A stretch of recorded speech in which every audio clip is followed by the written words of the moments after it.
Hello दोस्तों, क्या आपने कभी सोचा है कि आपके ड्रोन मूव्स इतने सिनेमैटिक क्यों नहीं लगते? हेलो दोस्तों, मैं हूं अमित वाव व्लॉगर से। रोज रोज मैंने बिगिनर्स के ड्रोन मूव्स के वीडियो देखते हुए 5 ऐसी उनकी गलतियां पकड़ी है जो मैं आज आपके साथ शेयर करने वाला हूं और आपको बताने वाला हूं कौन से 5 मिस्टेक है जो आपको नहीं करनी चाहिए, क्योंकि ये मिस्टेक्स आपके माथे पर अमेच्योर पायलट का टैग चिपका देती है। आज के वीडियो में मैं उन 5 मिस्टेक को एक्सपोज करूंगा और आपको दिखाऊंगा कैसे उन मिस्टेक से बचा जा सके। तो बिना टाइम वेस्ट किए चलिए शुरू करते हैं।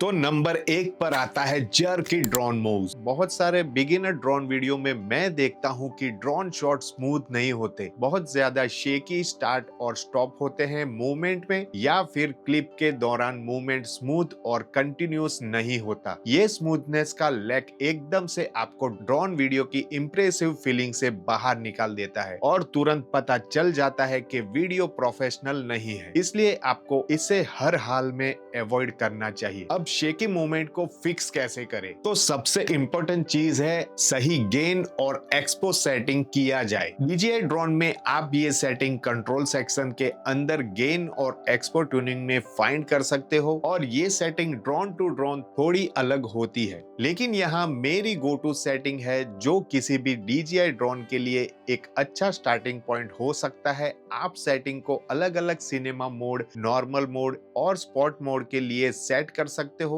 मैं सिनेमा मोड में सेटिंग को डिफॉल्ट पर ही छोड़ देता हूं क्योंकि मैं उसका ज्यादा यूज नहीं करता। नॉर्मल मोड में मैं मैक्स हॉरिजॉन्टल एसेंड और डिसेंट स्पीड दोनों को मैक्स पे सेट करता हूं। फिर मैक्स एंगुलर वेलोसिटी 75 डिग्री पर सेकंड पे सेट करता हूं और याव स्मूथनेस 15 पे सेट करता हूं। फिर एक्सपो सेटिंग के अंदर अप डाउन को 0.25 पे, याव को 0.15 पे और पिच रोल को भी 0.15 पे सेट करता हूं। Max gimbal tilt speed 15 degree पर सेकंड पे सेट है और टिल्ट स्मूथनेस 10 पर। अब शॉर्ट मोड के लिए फिर से मैक्स हॉरिजॉन्टल एसेंट और डिसेंट स्पीड सबको मैक्स पे सेट करता हूं। मैक्स एंगुलर वेलोसिटी 120 डिग्री पर सेकंड पे और याव स्मूथनेस 12 पे है। एक्सपो के अंदर अप डाउन 0.3 पर सेट है, याव 0.15 पे और पिच रोल 0.25 पे। Max gimbal control speed 20 degree पर सेकंड पे है और टिल्ट स्मूथनेस 15 पे। ये सेटिंग आपको शूट में स्मूथली ईज इन और ईज आउट करने में बहुत हेल्प करेगी, स्पेशली एक्सपो सेटिंग, क्योंकि ये बेसिकली आपके रिमोट के स्टिक के सेंसिटिविटी को सेंटर के पास कम कर देती है, और जैसे जैसे आप स्टिक को आगे ले जाते हो सेंसिटिविटी बढ़ जाती है। एक और चीज जो आपको स्मूथ मूवमेंट अचीव करने में और जर्की मोशन अवॉइड करने में मदद करेगी वो है रेगुलर प्रैक्टिस। जब तक आपके लिए ड्रोन को कहीं भी सही तरीके से प्लेस करना सेकंड नेचर नहीं बन जाता, तब तक प्रैक्टिस करते रहो। ऑब्वियसली इसमें थोड़ा टाइम लगता है, काफी प्रैक्टिस करनी पड़ती है, लेकिन बस अपना ड्रोन लेके रेगुलर बाहर जाओ और प्रैक्टिस करो। अपने आप को थोड़ा कॉम्प्लेक्स ड्रोन मूव करने के लिए पुश करो जो आपके कंफर्ट जोन के थोड़े बाहर हो। धीरे धीरे आप काफी बेटर हो जाओगे। एक और टिप ये है कि आप स्पॉटलाइट मोड का यूज कर सकते हो, जिसमें आप अपने रिमोट के स्क्रीन पे सब्जेक्ट को सिलेक्ट कर सकते हो और ड्रोन ऑटोमेटिकली कैमरे को सब्जेक्ट पे लॉक करके रखेगा। तो आपको सिर्फ ड्रोन को मूव करने पे फोकस करना पड़ेगा और कैमरा सब्जेक्ट पे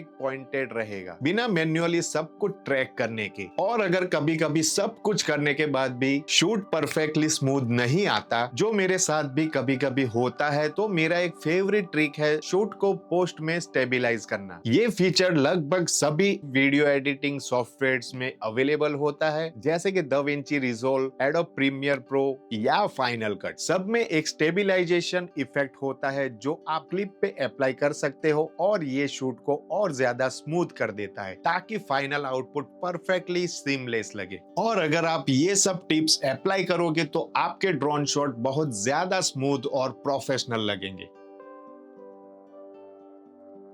मिस्टेक नंबर 2 एक ऐसी चीज है जो मैं काफी बार देखता हूँ और वो है हाईलाइट का क्लिप होना तुम्हारी इमेज में। जब तुम्हारे शॉट में हाईलाइट क्लिप हो जाते हैं इसका मतलब होता है कि वहां कोई डिटेल नहीं होती। तो सोचो अगर क्लाउड या स्नो या कुछ भी ऐसा है तो पूरा एरिया बस एकदम प्योर व्हाइट हो जाता है। तुम वहां कुछ भी नहीं देख सकते, ना कोई डिटेल ना टेक्सचर, और वो बिल्कुल भी अच्छा नहीं लगता। अब इसको फिक्स कैसे करें? मेन तरीका ये है कि आपके शॉट को सही तरीके से एक्सपोज करो ताकि तुम ओवर एक्सपोज ना करो और हाईलाइट को ब्लो आउट ना कर दो। आपके ड्रोन्स में कुछ अलग अलग टूल्स होते हैं इसको करने के लिए। एक है हिस्टोग्राम जो बेसिकली एक छोटा सा ग्राफ होता है तुम्हारी इमेज के ब्राइटनेस का। काफी लोग इसको देखकर डर जाते हैं क्योंकि समझ नहीं पाते इसके साथ क्या करना होता है, लेकिन आप ट्रस्ट नहीं करोगे ये काफी सिंपल है। लेफ्ट टू राइट दिखाता है कितना ब्राइट या डार्क है। पूरे राइट साइड पे तुम्हारे सबसे ब्राइट हाईलाइट होते हैं और पूरे लेफ्ट साइड पे तुम्हारे सबसे डार्क शेडो, और बीच में होते हैं जो ना बहुत ब्राइट होते हैं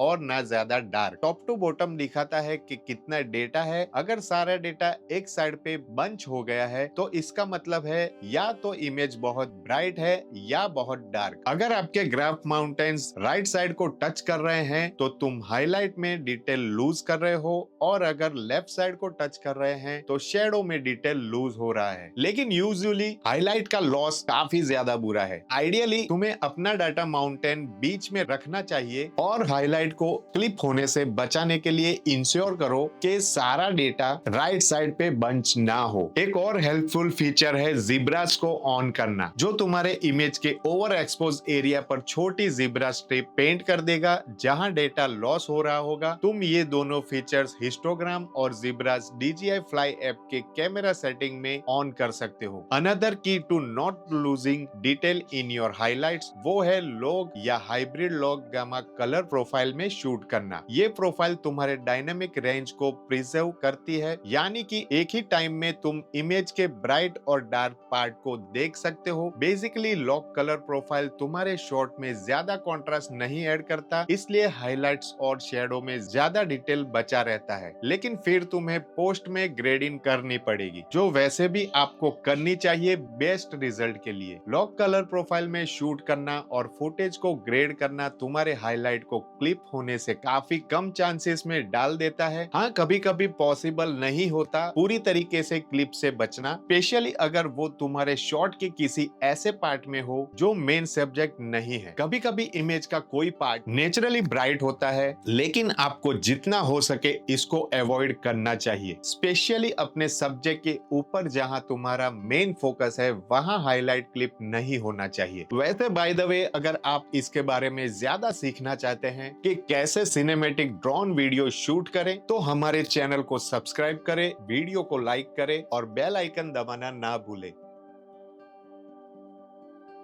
और दोस्तों मिस्टेक नंबर 3 है कि जब आप अपने क्लिप को एडिट करते हो तो उनके बेकार पार्ट को रिमूव नहीं करते या फिर ओवरऑल ही एडिट खराब होती है। मैंने इतने सारे बिगिनर ड्रोन वीडियो में देखा है कि वो लोग क्लिप के स्टार्टिंग या एंडिंग में वो पार्ट छोड़ देते हैं जहां वो मूव स्टार्ट कर रहे होते हैं या थोड़ा जर्की मूवमेंट होता है, या ड्रोन स्टार्टिंग में स्टिल होता है और फिर धीरे से मूव करना स्टार्ट करता है। ऐसा मत करो, ये बिल्कुल भी प्रोफेशनल नहीं लगता। इसके बदले में आपको अपने क्लिप को प्रॉपर्ली ट्रिम करना चाहिए। क्लिप के स्टार्टिंग का वो पार्ट कट कर दो जहां सिर्फ मूवमेंट स्टार्ट हो रहा है या ड्रोन स्टिल पड़ा है, और एंडिंग का वो पार्ट भी कट कर दो जहां मूवमेंट रुक गया है या स्टिक छोड़ दिए हैं। और अगर बीच में कहीं रैंडमली कैमरा इधर उधर चला जाता है नेक्स्ट शॉट के लिए, वो भी कट कर दो। आपको अपने हर एक क्लिप को एक स्मूथ कंसिस्टेंट मूवमेंट में बनाना है। थोड़ा बहुत मूवमेंट का एंगल चेंज हो जाए तो चलेगा, लेकिन मूवमेंट स्मूथ होना चाहिए और रैंडमली अननेसेसरी मूवमेंट को जो मेन ड्रोन शॉट में नहीं है। और ये चीज डिपेंड करती है आपके शूटिंग स्टाइल पे।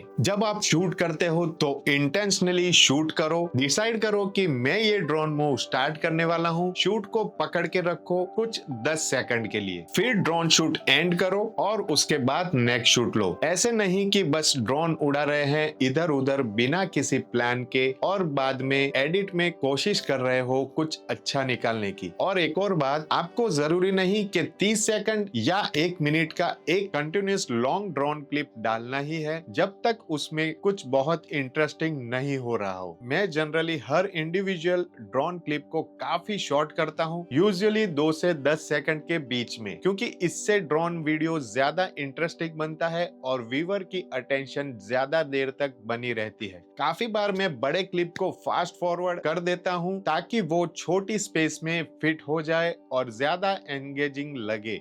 एक और चीज जो आपके एडिटिंग में अवॉइड करनी चाहिए वो है जंप कट्स, मतलब दो बहुत सिमिलर क्लिप के बीच में कट करना। ये अच्छा नहीं लगता, बिल्कुल भी प्रोफेशनल नहीं लगता। इसके बजाय अलग अलग शॉट्स के बीच कट करो। जैसे पहले एक वाइड शॉट लो सब्जेक्ट का, फिर एक क्लोज शॉट लो जिसमें ड्रोन क्लोजर फ्लाई कर रहा है, या कोई ड्रोन का 3x टेली कैमरा यूज कर रहे हो, या फिर दो अलग अलग सीन के बीच कट करो। कुछ भी ऐसा जिससे दो same angle, same framing, same subject वाले शॉट एक के बाद एक ना आए, क्योंकि वैसे करने से वीडियो का फ्लो टूट जाता है और ओवरऑल लुक अच्छा नहीं लगता। मिस्टेक नंबर 4 है कि आपके अपने शॉट में क्लियर सब्जेक्ट नहीं होते। मैं बहुत सारे ड्रोन शूट देखता हूं जिसमें ऐसा लगता है जैसे रैंडमली शूट किया गया हो, बिना किसी प्लानिंग के बस कुछ शूट कर दिया। कुछ चीज यहाँ है जो शायद में सब्जेक्ट हो सकता है लेकिन वो आधा फ्रेम के बाहर है और देखने के लिए कुछ खास नहीं है। Don't do that. Make sure कि आपको पता हो कि आप अपने ड्रोन से क्या शूट कर रहे हो और अपने शूट को इंटेंशनली फ्रेम करो ताकि आपकी आईज क्लियरली उस सब्जेक्ट पर ड्रॉ हो और दूसरी चीजों से डिस्ट्रैक्ट ना हो सके। ये बेसिक फोटोग्राफी और सिनेमेटोग्राफी के मेन प्रिंसिपल पर वापस आता है। अपने शॉट को इंटेंशनली फ्रेम करना ताकि आप वो चीजें हटा सको जो नहीं दिखाना चाहते, और एक स्पेसिफिक सब्जेक्ट इंक्लूड करना जो आप चाहते हो कि व्यूअर उस पे फोकस करे। सब्जेक्ट आपके ड्रोन मूव में कुछ भी हो सकता है। एक बिल्डिंग जो आप फिल्म कर रहे हो, एक पर्सन, एक कार, एक रिवर, एक बोट, एक ब्रिज, कुछ भी जो फोकस पॉइंट बन सके, या फिर एक जनरल लैंडस्केप या स्काईलाइन भी हो सकता है। बट आपको सोचना पड़ेगा कि व्यूअर एक्चुअली किस चीज को देखने वाला है। एक चीज जो मुझको करना पसंद है वो है कि इंटेंशनली अपने ड्रोन शूट में सब्जेक्ट इंक्लूड कर दो। किसी को खड़ा कर दो ड्रोन शूट के अंदर, या खुद खड़े हो जाओ, या वॉक थ्रू करो ड्रोन शूट में, या एक कार शूट करो जो लैंडस्केप के थ्रू ड्राइव कर रहा हो। ये बहुत ही ज्यादा इंटरेस्टिंग होता है बजाय सिर्फ लैंडस्केप शूट करने के बिना किसी एलिमेंट के। और अगर आप कुछ ब्राइटली कलर्ड ऐड कर सकते हो तो और भी ज्यादा आई कैचिंग बन जाता है, क्योंकि वो तुरंत नजर पकड़ता है। कभी कभी एक्चुअली बहुत ही ज्यादा फायदेमंद होता है ड्रोन को लोअर एल्टीट्यूड पे फ्लाई करवाना, सिर्फ इसलिए कि आप टेक्निकली 400 फीट तक फ्लाई कर सकते हो। इसका मतलब ये नहीं कि 400 फीट की ऊंचाई पर ही फ्लाई करना चाहिए। कभी कभी बेटर फुटेज मिलती है जब आप ड्रोन को थोड़ा नीचे फ्लाई करवाते हो और सब्जेक्ट को शूट में बड़ा दिखाते हो। तो अगली बार जब आप ड्रोन उड़ा रहे हो तो कुछ शॉट लो एल्टीट्यूड से लो बजाय उसके कि 400 फीट की ऊंचाई से। और दोस्तों, टिप नंबर 5 पर चलने से पहले आपके लिए ये है एक बोनस टिप। कलर ग्रेड करो अपने वीडियो को। बहुत सारे बिगिनर्स ड्रोन वीडियो में मैं देखता हूं कि कलर एडजस्ट होता ही नहीं या बहुत कम होता है, और वो भी ठीक है अगर आप बस टाइम पास के लिए ड्रोन फ्लाई कर रहे हैं बिना किसी सीरियस फुटेज लेने के। लेकिन अगर आप ट्रूली प्रोफेशनल वीडियो बनाना चाहते हो और बेस्ट रिजल्ट चाहते हो तो चाहे आप नॉर्मल कलर प्रोफाइल में शूट कर रहे हो या लॉग में, आपको अपने ड्रोन शॉट को कलर ग्रेड करना चाहिए। ये एक एक वीडियो का एग्जाम्पल है जो नॉर्मल कलर प्रोफाइल में शूट हुआ है कलर ग्रेडिंग से पहले और कलर ग्रेडिंग के बाद, और ये एक वीडियो है जो लॉग में शूट हुआ है कलर ग्रेडिंग से पहले और कलर ग्रेडिंग के बाद। तो आप देख सकते हो कितना बड़ा डिफरेंस पड़ता है, चाहे नॉर्मल प्रोफाइल में शूट हो या लॉग में। मिनिमम आप ये कर सकते हो, कॉन्ट्रास्ट थोड़ा बम्प कर दो, शेडो थोड़ी बूस्ट करो, हाईलाइट को थोड़ा पुल डाउन करो और कुछ सिनेमैटिक्स कलर ऐड करो। और इसको करने का एक इजी तरीका है लट्स को यूज करना। लट्स बेसिकली छोटी कलर ग्रेडिंग प्रीसेट्स होती है जो लगभग हर वीडियो एडिटर में काम करती है और कुछ ही क्लिक में आपके ड्रोन फुटेज को सिनेमैटिक बना देती है। और finally drone video mistake number 5 है बोरिंग ड्रोन मूव्स। मैं इतने सारे ड्रोन वीडियो में देखता हूं जहां ड्रोन बस एक जगह रुका हुआ है और सिर्फ सर्कल में घूम रहा है, वो बहुत ही बेकार लगता है। मूवमेंट इतना फास्ट होता है कि फ्रेम में क्या है वो प्रॉपरली दिखता ही नहीं और बस कैमरे को सर्कल में घुमाना अच्छा नहीं लगता। ये बिल्कुल ऐसा है जैसे आप अपने फोन को बस पकड़ के घुमाते जा रहे हो और सोच रहे हो कि इसमें से कुछ अच्छा निकल आएगा। तो अब सवाल ये है कि इसको ठीक कैसे करें। सिंपल है, ड्रोन मूव कर सकता है तो हमेशा उसको किसी भी डायरेक्शन में मूव कराओ, लेकिन स्टेडी मत रखो। अगर आपको एक पैनिंग शॉट चाहिए अक्रॉस अ लैंडस्केप तो एक जगह रुककर स्पिन करने के बजाय आगे की तरफ फ्लाई करो और धीरे धीरे टर्न करो जब आगे बढ़ रहे हो। इससे शॉट बहुत ज्यादा डायनेमिक लगेगा और ड्रोन इतना फास्ट स्पिन नहीं करेगा कि कुछ दिख ना पाए। आप साइड टू साइड फ्लाई करके भी धीरे धीरे टर्न कर सकते हो। सिमिलरी इफेक्ट के लिए ये शॉट बहुत ज्यादा प्रोफेशनल लगेंगे सिर्फ एक जगह रुककर स्पिन करने के कंपैरिजन में। और अगर आप बेस्ट ड्रोन मूव्स देखना चाहते हो जो आपके सिनेमैटिक ड्रोन वीडियो में मददगार बन सके तो मैंने एक अलग से वीडियो बनाई है जिसमें मैं अपने टॉप 10 ड्रोन शूट बता रहा हूं, जिससे आप एक प्रोफेशनल की तरह ड्रोन फ्लाई करवा सकते हो। आप यहाँ पर क्लिक करके वो वीडियो देख सकते हो। और दोस्तों, आपको कैसा लगा ये वीडियो हमको कमेंट में जरूर बताइए। अगर आपको वीडियो पसंद आ रहे हैं तो चैनल को सब्सक्राइब कीजिए और जितना ज्यादा हो सके शेयर कीजिए। हम लोग मिलते हैं आपको ऐसे ही इंफॉर्मेटिव वीडियो के साथ। तब तक के लिए टेक केयर, गुड बाय।